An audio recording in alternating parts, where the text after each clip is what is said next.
Hello, I'm Alan and welcome to today's edition of Alan's Cycling Adventures. For those of you new to the channel, my big challenge this year is I am undertaking a cross-country cycling trip from California to Massachusetts. And the last few videos have been some of my training rides, specifically the longest ride each week. Today's ride is no exception. It is the longest ride in the training plan. It is the pinnacle of distance rides for recreational riders, the Century Ride, 100 miles, not kilometers, miles. So far, the longest unsupported ride I have done is 85 miles. Today will be my longest ever unsupported ride. I have done Century rides before, but they've always been organized events where there's rest stops and sag support and all that stuff. So this is a big one. If you have any questions, comments, suggestions, or ideas for future editions of Alan's Cycling Adventures, be sure to leave them in the comments below. And of course, if you enjoyed today's video, be sure to give it a thumbs up. Click the subscribe button to subscribe to my channel. And without further ado, let's ride. Okay, this is going to be a bit of a challenge here. Since this was one of my longest rides ever, this is also one of my longest videos ever. And one of the nice things about listing every town that I went through is it takes up a pretty decent amount of time filling up the time that I'm riding. But since I'm not doing that anymore, I hope I have enough thoughts and anecdotes to share with you to fill all of the time. We shall see. If I don't, then there'll be some music at the end until the conclusion.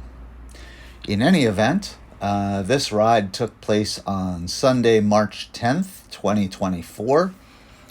As you can tell by how dark it is, I did start pretty early. The ride actually began at 5:31 a.m. However, it was the first day after the clocks went forward for daylight saving time. So my body clock was saying it was 4:31 a.m.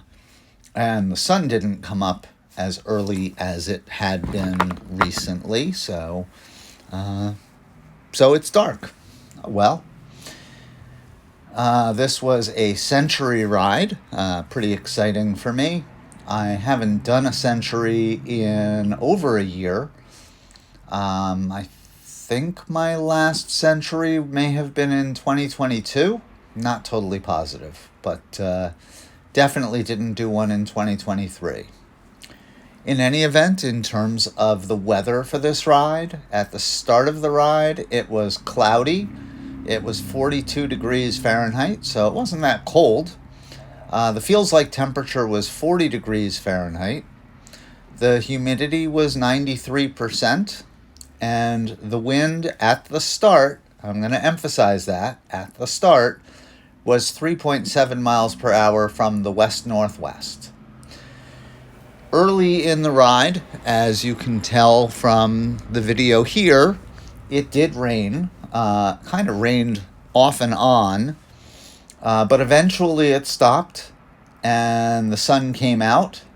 And so, to the extent that I got wet, everything dried up pretty nicely. And that was certainly a good thing.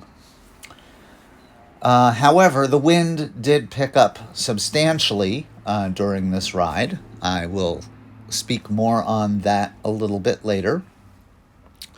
The length of this ride was 100.44 miles, and I did it at an average moving speed of 14.0 miles per hour. I know there are people watching this who have done Centuries faster than that. I have done Centuries faster than that. However, in the past, when I've done Centuries, My training plan was specifically geared to prepare for the century that I was riding, including a taper week where I backed off on the distances and speeds to give my legs some rest so that I would go into the century well rested. That was not the case with this particular century. As a matter of fact, the day before I rode 70 miles. And so, yeah, I wouldn't call it a well-rested century. On the other hand, the point of all of this riding is to prepare for my cross-country journey in May and June. And for those 2 months, that's going to be my life. Long ride after long ride after long ride after long ride. With some rest days sprinkled in, but lots and lots of long rides. So it was definitely good for both physical and mental preparation for this ride, for my upcoming ride. My maximum speed was 32.9 miles per hour. My moving time was 7 hours, 10 minutes, 24 seconds. And my elapsed time was 8 hours, 20 minutes, 25 seconds. My average heart rate was 120 beats per minute, and my max heart rate was 149 beats per minute. According to Garmin Connect, I burned 2,291 calories. This time my cadence measurements, I believe, they certainly sound a lot more reasonable than some of the previous readings that I got for max cadence. According to my computer, the average cadence was 71 RPMs, which sounds right.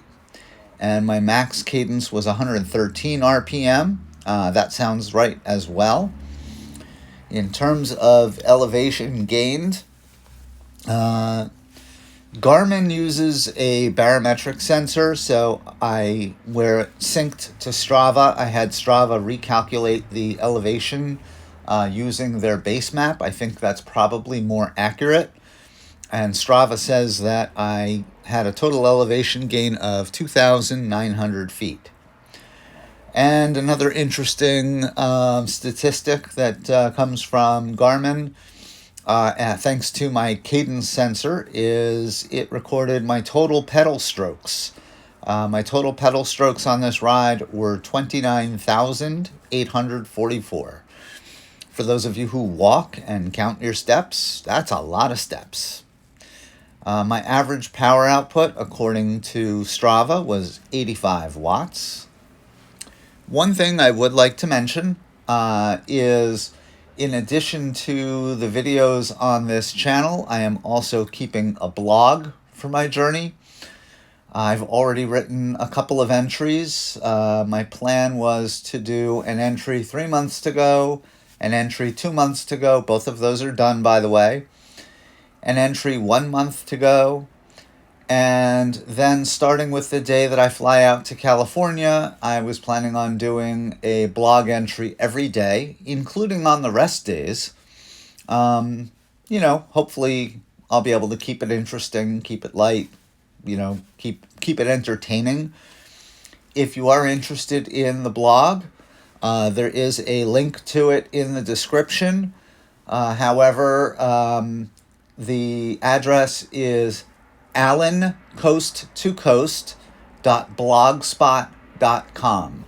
And Allen is spelled A-L-A-N. As I mentioned in the intro, this was my first ever unsupported century. So it was pretty exciting from that regard.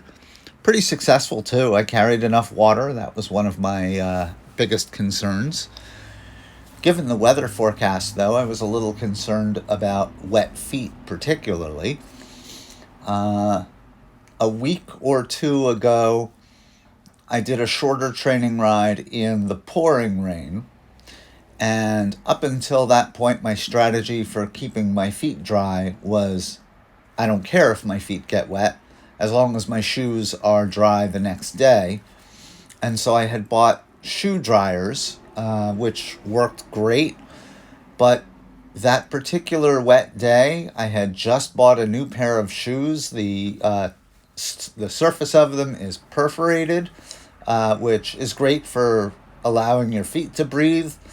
But literally within seconds of starting my ride in the pouring rain, my feet were completely soaked. And that was like an hour and a half ride. This one, like an 8-hour ride, would not have been fun to complete with wet feet. So I thought back to when I rode in the Seagull Century. I had bought some shoe covers that were supposed to keep my feet dry. And on that particular occasion, it rained the entire time. We got pretty well soaked. And although my feet stayed dry for the early portions of the Seagull Century, my feet eventually, they did soak through. Those shoe covers did soak through, and my feet got soaked. So before this ride, I decided, let's try using the shoe covers and see if that mitigates some of the problem with wet feet. And I'm happy to report that it did. My feet really didn't get wet on this ride. It rained a little, but not enough to soak through the shoe covers. And once the sun came out and everything dried, the shoe covers dried as well. And so I think I have a successful strategy for keeping my feet dry, or reasonably so. I did see tons of deer in the morning, some crossing the road, some in people's yards. That was a bit unnerving. In terms of where I rode today, it was mostly the same route as my last few rides. The only difference is I did head further north. There was one short but very steep climb just after I crossed the Tappan Zee Bridge. And then once I got past the turnaround point from my last ride, the route went uphill for several miles. Wasn't a steep uphill, but it was a noticeable uphill. And so it was a bit of a slog, but coming back after the turnaround point, that part was pretty fun. In terms of the condition of the roads, a lot of the roads in the area were flooded. We had lots of rain leading up to this day. In fact, the path that I rode on crosses a number of roads, and on one of those crossings, I got to the crossing, looked left, no cars coming, looked right, and it looked like the road, maybe a few hundred feet up the road, was under several feet of water. It was really flooded. Coming back, I probably could have just blown right through that intersection. I didn't, though, because I wasn't 100% certain which intersection it was. And in addition to that flooded road, there were some flooded spots on the bike path. As a matter of fact, on my way back, I saw this couple out for a walk on the multi-use path, and they were holding hands and talking and, kind of paying attention, but not really. And they're walking, and they suddenly stopped right at the edge of a spot where the trail was completely flooded. It wasn't that flooded. It was under, at most, a foot of water. But the whole trail was flooded, and the grass on both sides was flooded. And I don't know if you could have gotten around it by going through the woods, because I think the woods there were flooded too. They stopped just short of the puddle. They looked around, they looked left, they looked right, and they finally turned around and headed back the direction they came from. Speaking of on my way back, at one point, a few hundred feet in front of me, I saw this tree. It was a dead tree, but this tree just came falling down across the bike path. It was a combination of how windy it was and how much rain we had gotten. and possibly the fact that it was a dead tree. Maybe its roots weren't holding on as well anymore, but when I saw it fall in front of me, my first thought was, it's a good thing I wasn't just a little bit faster, because that could have hurt. I did have to stop briefly to lift the bike over the tree, but that's all good. On my way back, I did mention that the wind got substantially stronger. Going over the bridge, coming westward, the first part of the bridge is uphill, but then there is a long downhill leading into Rockland County. And on a couple of my past trips, I rather enjoyed that downhill. On this particular ride, I was going directly into the wind at that point. And at one point I stopped pedaling and grabbed my water bottle to get a drink, and was surprised to find that not only was I no longer accelerating, I was slowing down. The wind was that strong that it was slowing me down as if I was going uphill. So it was pretty windy. As a matter of fact, from the time that I crossed the bridge, every time I saw a flag flying, the flags that I saw were all standing straight out, and no matter which way I went, it looked like the flags were standing straight out towards me.